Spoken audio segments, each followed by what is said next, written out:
The Universal House of Justice, 19 March 2025. To the Baha'is of the world. Dearly loved friends, the nature of the flourishing communities that the Baha'i world is striving to raise has profound implications for the family. It is within the family that the individual is born and nurtured, and within the family that individuals begin to learn how to live together with others. The family unit is the basic building block of community, and beyond of the entire social order. Therefore, a society fashioned to meet the requirements of the age of the maturity of the human race requires both a mature conception of family and an ability to extend the insights derived from that conception to the relationships that shape the nation and the world. A family is a nation in miniature, Abdul-Baha explains. The conditions surrounding the family surround the nation. Learning about a new pattern of family life is, therefore, an integral part of the effort to learn about the release of the society building power of the faith. Historically, the family has taken different forms in response to the exigencies of the various stages of human social development. As society advanced, arrangements and definitions that may have been beneficial in a previous age reached their limits and were no longer suited to the next stage of human development. Expectations of parents suited to one period of history could hinder the development of their children's abilities in another. Likewise, certain strong allegiances within kinship groups that allowed them to flourish at one stage could in a later one become obstacles to unity within wider social arrangements. And certain gender roles that characterized an early stage of human development could eventually impede the advancement of women and of society at another. Thoughts and theories of past ages must be re-evaluated, Abdul-Baha explains. Humanity must now become imbued with new virtues and powers, new moral standards, new capacities. For the gifts and blessings of the period of youth, although timely and sufficient during the adolescence of mankind, are now incapable of meeting the requirements of its maturity.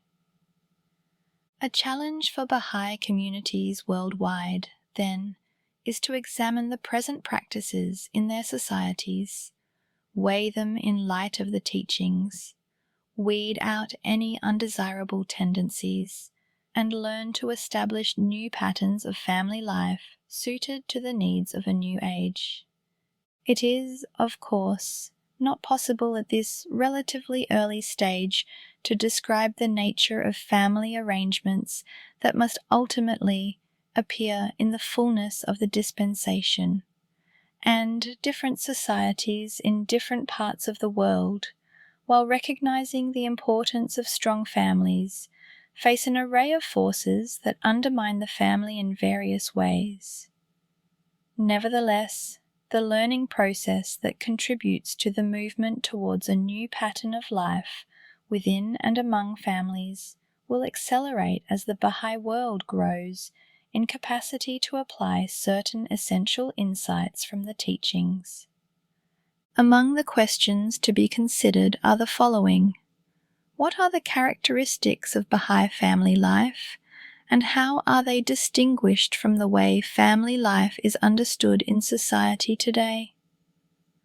What is the distinctive nature of Baha'i marriage, and how does it foster family life? How do Baha'i families contribute to the process of transformation in neighborhoods and villages and beyond?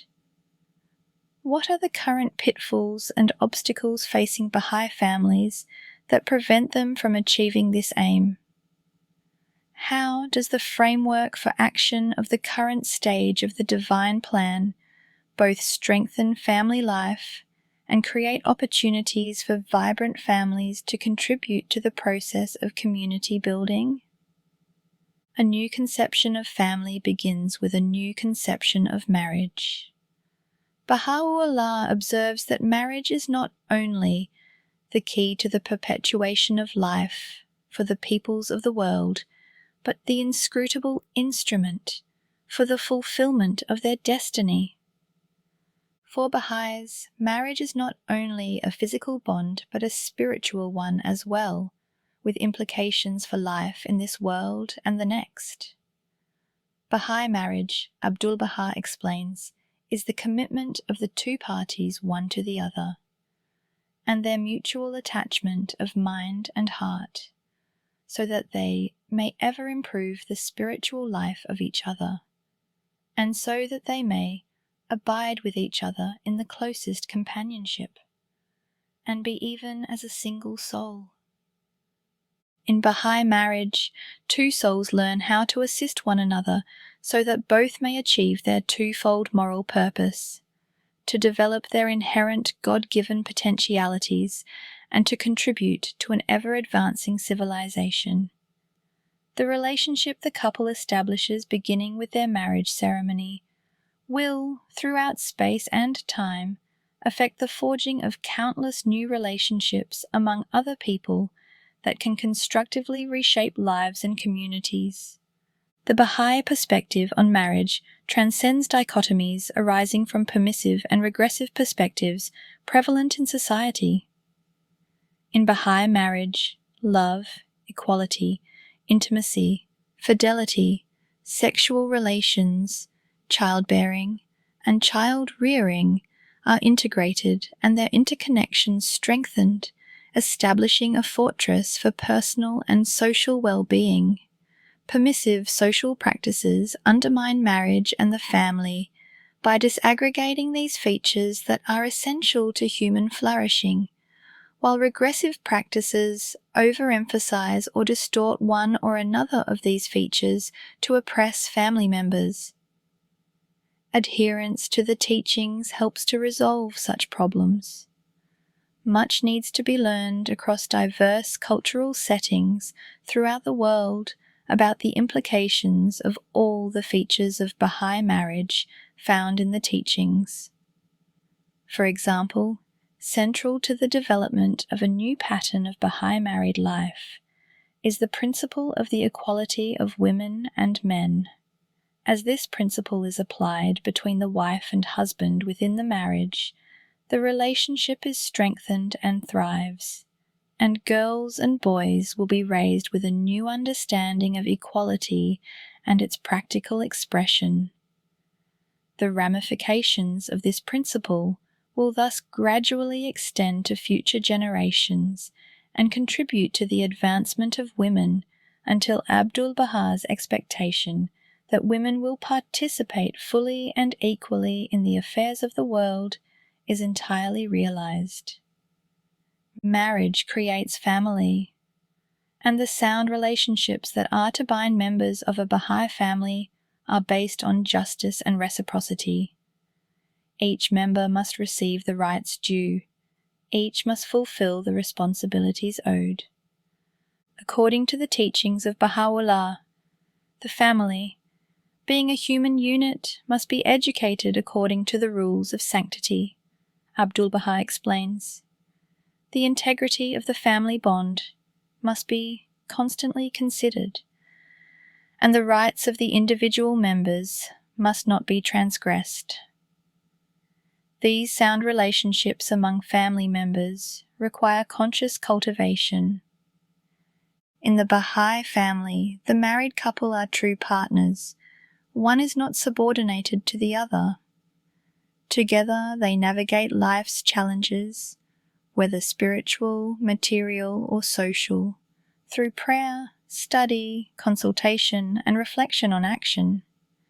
Consider, for example, decisions pertaining to the education of children. The Baha'i writings acknowledge the mother as the first educator of the child and uphold her prerogatives in this regard. As Abdul Baha observes, truly it is the mothers who determine the happiness, the future greatness, the courteous ways and learning and judgment, the understanding and the faith of their little ones. Yet the father also bears responsibility for their education and upbringing, and cannot abdicate such a vital duty and leave it to the mother alone. And while, to support the mother in this role and ensure she is not disadvantaged by it, the father bears a corollary obligation to support the family financially, this does not mean roles are inflexibly fixed. Based on their understanding of the teachings, the couple determine the best way to manage the family's affairs in response to different personal and social circumstances. Each stage of married life will present corresponding challenges and opportunities. A couple must strive to manage, cooperatively and effectively, while ensuring both the wife and husband's spiritual, intellectual, and professional progress. In the supportive environment of the family, parents offer attentive guidance to their children to learn to live a meaningful and purposeful life of devotion, virtue, and service. To this end, through their example and the pattern of their daily lives and interactions, as well as countless conversations, parents lovingly nurture in their children a host of qualities, attitudes, habits, and capabilities of increasing complexity, adapting their methods and approaches across every stage of child development, from infancy to maturity. From an early age, children learn to turn to God and to love Him, to pray and recite the Word of God daily, to see themselves as noble souls, striving to develop spiritual qualities, to prefer others before themselves, and to express these qualities in caring and cooperative relationships. As they progress, they learn to become accustomed to hardship, to practice self-discipline and accountability, to become forgetful of self, and to acquire knowledge of the arts and sciences. And as they increasingly step into the world on their own, they learn to develop an attitude of service, to diffuse and apply the divine teachings, to resolve differences and participate in consultation, to remain steadfast in the covenant, to work for the betterment of the world, and to direct themselves to those things that lead to everlasting honour. The Baha'i writings offer parents a boundless source of insight with which to cultivate these and so many other vital attitudes, skills, and abilities, and the Training Institute provides essential support for the family by enhancing the understanding and capabilities of all its members. There may also be other resources available to assist in the material, social, and spiritual education of young people of which the family can take advantage. Schools, community life, service projects, and so on. Yet the ultimate responsibility to ensure the proper and complete education of children resides with the parents. As time goes by, the relationships among family members evolve and assume different forms. Carefully nurtured bonds of love and unity among siblings offer a lifetime of support and upliftment, and serve as a bulwark against the petty jealousies and divisions that can arise in the life of the family. Clearly, the rights and responsibilities of adult children are not the same as when they were young. Parents have to be sensitive to such changes as they prepare their children for maturity, attentively fostering autonomy and responsibility within the next generation as they grow up. Young people continue throughout their lifetime to respect and honour their parents, yet as they mature, they must take charge of their own lives and choices. In time, obligations change, and a child may increasingly be called upon by circumstances to extend assistance as the parents age. The relationships of the nuclear family are embedded in ever wider circles of relationships, beginning with the extended family. Grandparents, aunts, uncles, and cousins extend care and support that help to fulfill the purpose and responsibilities of the family. The characteristics of such familial relationships also extend to fellow Baha'is and other friends who can assist a family in various ways. In the close social network forged in a vibrant community, elders offer deepening, wise counsel and distinctive example.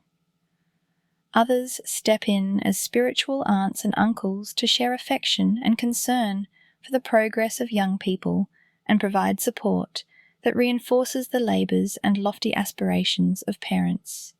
Youth act as older brothers and sisters who, in numerous ways, assist and inspire those younger than themselves.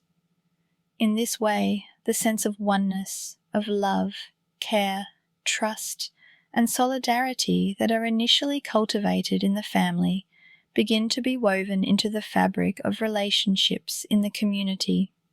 Attention to financial affairs is an essential aspect of a coherent and flourishing family life, and of the involvement of the family in a burgeoning community. Consultation between the wife and husband, and with children as appropriate, will determine how this material concern is to be balanced with the many other features and obligations of family life.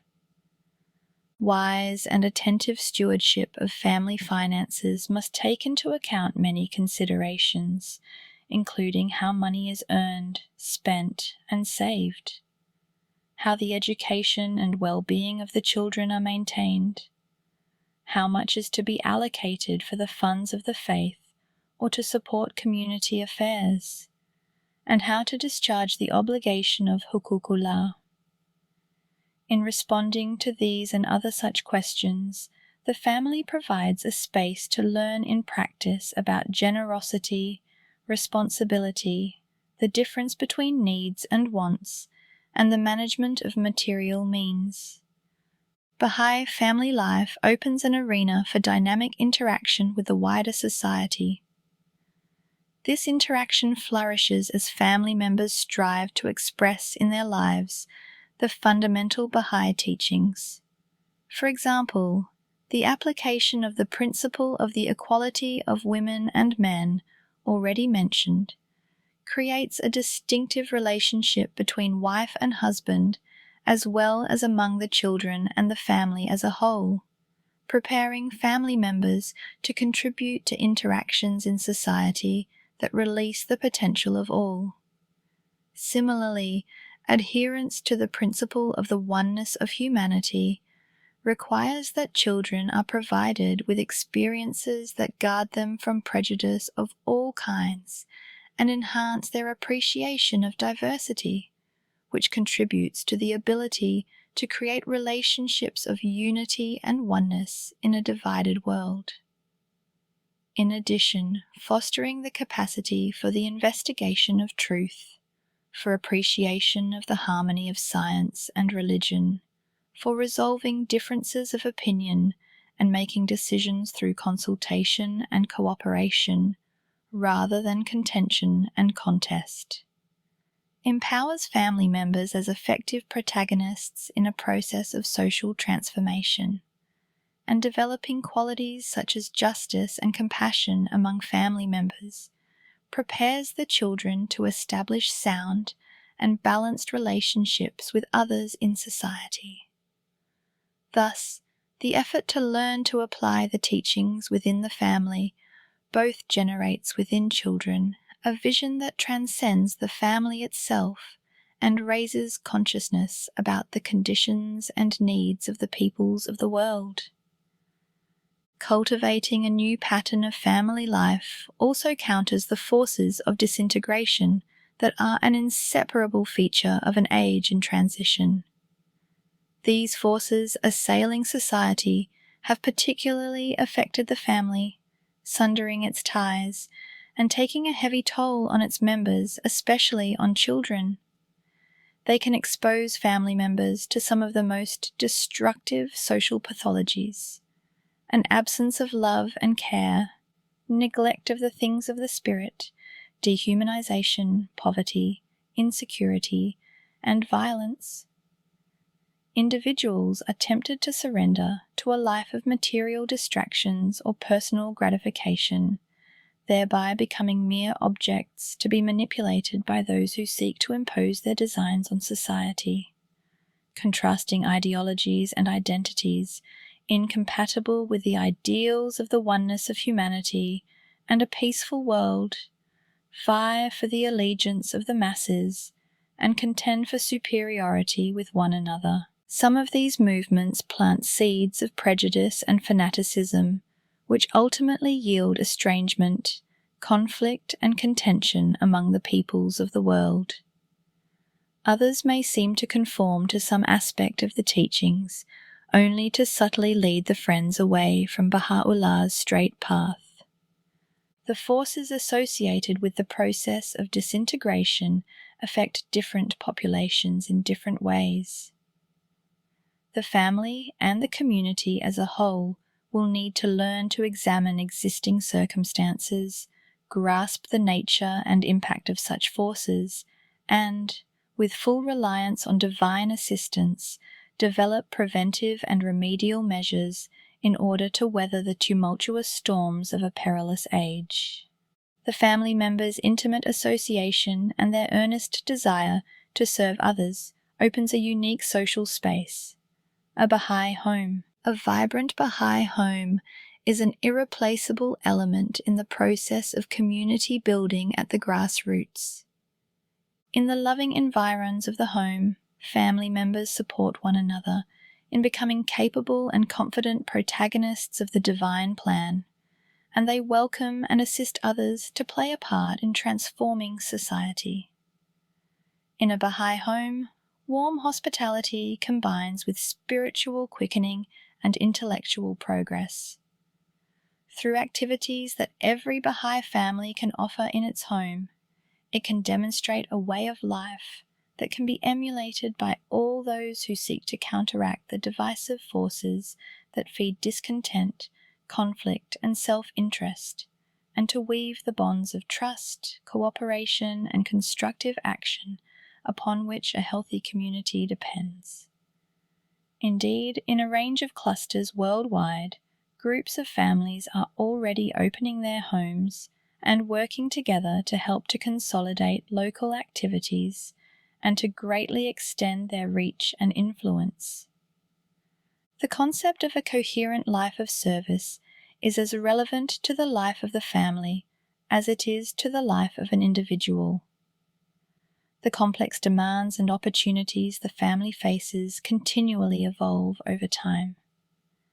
Generally, advancing together on the path of service strengthens the family and helps it address its many responsibilities across every stage of the life of its members.